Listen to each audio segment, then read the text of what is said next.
तो मैं मोबाइल के बारे में एक सिंपल एक तरीका आप लोगों को बताना चाहता हूँ जो लोग नहीं जानते, क्योंकि वो सोच रहे हैं कि मोबाइल है तो सब कुछ मुमकिन है। अगर ऐसा होता तो फिर वो 10 लाख के 15 लाख के कैमरे यूज नहीं करते लोग। तो मोबाइल को हैंडल करना इज ए डिफिकल्ट जॉब। अब समझ जाएंगे तो इट्स वेरी इजी जॉब। तो मोबाइल हमेशा ये एंगल आपका 90 होना चाहिए और ये 180 एंगल होना चाहिए। अगर ये एंगल करेक्ट है तो आपकी फोटो डिस्टॉर्ट नहीं होगी। और दूसरी बात, ये मोबाइल अगर किसी जो ऑब्जेक्ट है उसके लेवल में, उसके आई लेवल में उसको होना चाहिए। ऐसा ना हो कि मोबाइल आपने ऊपर कर दिया, उसका ऑब्जेक्ट नीचे तो डिस्टॉर्ट हो जाएगा। और दूसरी अलग बात यह है कि अगर ऑब्जेक्ट पे लाइट प्रॉपर नहीं है तो आपने देखा होगा उसकी जो साइड एंगल्स हैं वो डिस्टॉर्ट हो जाते हैं। वो चाहता है मोबाइल में मल्टीपल लेंस है, वो चाहता है पूरे एलिमेंट को पकड़ ले, वो सारा ऑटोमेटिक है। आप उसमें कुछ अपनी तरफ से छेड़खानी या चेंजेस नहीं ला सकते। कैमरे की तरह नहीं है कि आप अपने हिसाब से लेंस आगे पीछे शिफ्ट करें और ऑब्जेक्ट को इधर उधर कर सकते हैं, इसमें नहीं कर सकते। तो इसमें आपको पहले ही मोबाइल की फ्रेमिंग जो कंपोजिशन है उसमें साइड में स्पेस रखना जरूरी है दोनों तरफ। अगर चाहते हैं फोटो नीचे से जाए, ब्लीड हो, तो नीचे आपको ऊपर स्पेस रखना है। तो दोनों 3 साइड आपको कंट्रोल रखनी है, उसके बाद आपका ऑब्जेक्ट करेक्ट आएगा। लोग बहुत टाइट फ्रेम में अगर शूट करते हैं तो उसमें डेफिनेटली उन्होंने देखा होगा शक्ल डिस्टॉर्ट हो जाती है, क्योंकि वो उसके अंदर मल्टीपल लेंसेज मौजूद हैं। तो वो एक लेंस अपना काम करता है, दूसरा लेंस दूसरा काम करता है, तीसरा अपना करता है।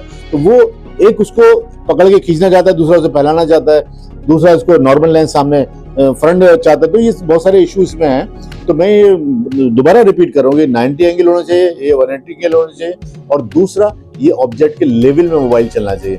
ये सब अगर चीजें करेक्ट होगी, ऑब्जेक्ट पर लाइट होगी, जैसे हम पहले ही बात कर चुके हैं, तो आपका फोटो डेफिनेटली सही आएगा। और ये जो सेल्फी वाला कंसेप्ट अभी देखा होगा आपने चला है, उसमें क्या है कि क्योंकि वो पर्सपेक्टिव शूट करता है, आप जितने उसके करीब आप उतना बड़ा आएंगे आपको। तो उसमें भी ये बहुत इंपॉर्टेंट है कि आप ऐसा लगता है कि एक आदमी जो सेल्फी शूट कर रहा है वो उसका फेस डिस्टॉर्ट हो जाता है। तो उसको अगर डीप में जाए तो उसको अपना फेस का स्ट्रक्चर भी देखना है। अगर उसका गोल चेहरा है, उसकी नोज लंबी है, उसके आसपास क्या है, तो उसके हिसाब से उसको अपना हाथ का जो एंगल है, वो मोबाइल पकड़ने का तरीका जो है वो उसे देखना है। ऐसा नहीं सडनली लाओ सेल्फी तो लोग नॉर्मली ऐसे सेल्फी शूट करते हैं। तो आपको अपने बॉडी के हिसाब से, अपने फेस के हिसाब से भी कैमरे को ऊपर नीचे, मोबाइल को ऊपर नीचे शिफ्ट करके देखना है कि कहाँ से सेल्फी बेटर आएगी। और जो पीछे वाले जो लोग हैं जो आपके साथ जुड़े हैं, जिनको आप अपने फ्रेम में लेना चाहते हैं, उनका लेवल भी ऐसा होना चाहिए कि वो भी विजिबल हो। नॉर्मली क्या होता है, जो सेल्फी लेने वाला है वो विजिबल है, उसके ऊपर लाइट है, बाकी पर नहीं है। तो मोबाइल की फोटोग्राफी के लिए बड़ा कॉन्शियस रहना जरूरी है, और तभी आप अच्छा फोटोग्राफी शूट कर सकते हैं। आजकल सारे चैनल मोबाइल से शूट कर रहे हैं, लेकिन उनको सारी ट्रेनिंग मिली है, वो उस तरह से शूट करते हैं कि हर चीज करेक्ट आए। तो मैं यही चाहूंगा, स्टिल स्पेशली बहुत इंपॉर्टेंट है स्टिल में, कि आपको ये सारी चीजों का ध्यान रखना जरूरी है। अब हम बहुत इंपॉर्टेंट चीज है कि आपने सब लाइट मैनेजमेंट करा, ऑब्जेक्ट आपके सामने, लेकिन कंपोजिशन एक बनाना वो बड़ा इंपॉर्टेंट। आपने देखो मोबाइल का साइज जो है ना हॉरिजॉन्टल ज्यादा। नॉर्मली मोबाइल ऐसा नहीं होता कि वो टीवी होता है हमारा, उसके अंदर एक डायगोनली एक सेटिंग है, तो वो इसी प्रोपोर्शन में लार्ज होता है। एक हमारा कैमरा है, उसमें हम हमेशा से देखते हुए 35 mm की फिल्म डलती थी, अब उसके अकॉर्डिंग उन्होंने उसका फ्रेम डिजिटल में भी बनाया, तो उसमें एनलार्जमेंट जो है अलग होता है। लेकिन ये मोबाइल है पूरा हॉरिजॉन्टली ज्यादा है, वर्टिकली इतना नहीं है, तो हमारा फ्रेम थोड़ा बड़ा आता है, ऐसे वाइड एंगल टाइप के जैसे लेंस फ्रेम आते हैं ना, तो वो इसमें इशू है मोबाइल में।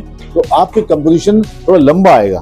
जब लंबा आएगा तो हमें चाहिए बीच वो एलिमेंट चाहिए जो व्यूअर को दिखाना चाहते हैं या अपने ऑडियंस को दिखाना चाहते हैं। तो इसका मतलब जो हमारा आगे वाला जो एंगल है, अगर हम इसी को हम इस टीवी पे डालते हैं, इसी को हम अगर कंप्यूटर स्क्रीन पे डालते हैं, तो वो फ्रेम उसके अंदर एडजस्ट नहीं होगा, साइड की चीजें कट जाएंगी। तो आपको ये ध्यान रखना है कि मोबाइल हमें जो हॉरिजॉन्टल स्पेस है वो ज्यादा लंबा होता है। तो कंपोजिशन बहुत इंपॉर्टेंट है इसके अंदर, कि आपको वो उधर जो इतने इंपॉर्टेंट जो एलिमेंट है हमारे कंपोजिशन के, उसमें नहीं रखने हैं। ऐसा ना हो कि वो हमारा ऑब्जेक्ट उस तरफ चला जाए, जैसे हम उसको कहीं पब्लिश करें, प्रिंट करें, तो वो सारे एलिमेंट कट जाएं या ब्लीड हो जाएं।